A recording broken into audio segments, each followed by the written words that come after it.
Hi folks, Training Tip Thursday, and last week I showed this. It was about cadence, heel striking, thinking light and quick, and last week we talked about heel striking, and that heel striking in and of itself isn't bad. The reason people talk about a midfoot strike isn't because heel striking is bad, it's because most people that overstride tend to heel strike, and if you're doing a midfoot landing, you're probably not overstriding. It's a lot harder to overstride with that. But the goal wasn't necessarily a midfoot. The goal was not to overstride. You can certainly heel strike as long as you don't overstride. You've probably also heard a lot about cadence. You've probably heard that your cadence should be 180. So first I'll tell you, cadence really doesn't matter. Cadence is just another way to get at not overstriding. Because if you have a really low cadence, you are probably overstriding, and you do want to pick that cadence up a little bit. But 180 isn't really the magic number. Now, I'll guarantee you can find websites that'll tell you it's 180. I'll guarantee it's 180, but I can point you to more resources that will say, well, no, that's not exactly true, and I'll give you a little bit of my own evidence on that as well. So where that comes from is a guy by the name of Jack Daniels that you may or may not have heard of. Not Jack Daniels the whiskey, but Jack Daniels, the legendary running coach. And he made the observation that the elites were running at least 180 steps a minute, not necessarily just 180. And he's also talking about the elites. So in general, kind of the accepted range of cadence is about 170 to 200. So 200 is at your fastest because for most people, not everybody, for most people, your cadence will get faster as you speed up. So usually under 170 is considered too low, period, and I doubt if you could get over 200. I mean, that's a really, really fast cadence.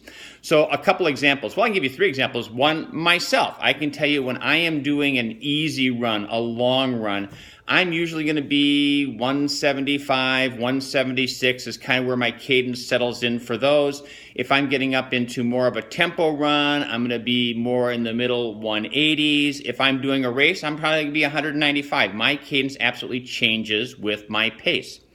During the Chicago Marathon, I was out watching. I saw the elites coming. I think it was Dina Castro. I'm not sure. But I kind of eyeballed somebody, and I counted their cadence. Just watched their footfalls. 1, 2, and timed it on my watch. Guess what?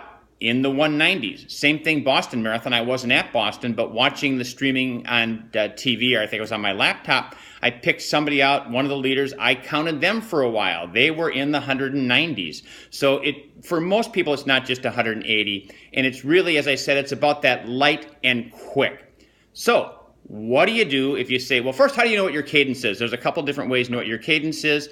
Easiest way, count. You're out running, say every time your right foot touches the ground, you look at your watch, you're going to time yourself for a minute. 1, 2, 3, and then you multiply by 2 when that's done. You can do it for 30 seconds, multiply by 4, but you can just kind of count to get a good sense of what your cadence is. Some of the newer Garmin's, the 220, 235, the 230, the 620, 635, all those, over the last several years, those newer Garmin's, they have a feature in the count cadence. Now they're doing it by arm swing. They're not exact, but that's a pretty close approximation how to get it. So you can figure out what your cadence is. Then, of course, the next question is, well, gee, I've counted and my cadence is 160, and you're saying that's too low, so how do I change that? Well, one thing you could do is get a metronome is one way to do it. They're $20, $25. They're a little device that you can clip on you can set it for how often you want it to beep, beep, beep, beep, and you try and get a footfall with every one of those beeps.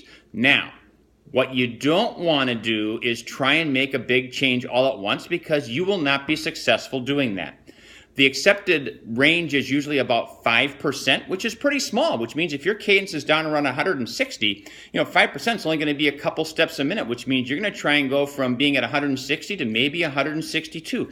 And that may take you several weeks to do that. It's a small change. When you get to 162, okay, can we get to 163 or 164? So depending on where your cadence is today, it could take you many months to bring that cadence up. But if you try and do it too fast, what's going to happen is you're just going to be all goofed up on your pace. You're going to find it's not sustainable. It's too much of a change to the body all at once. So if you desire to change your cadence, make really small incremental changes.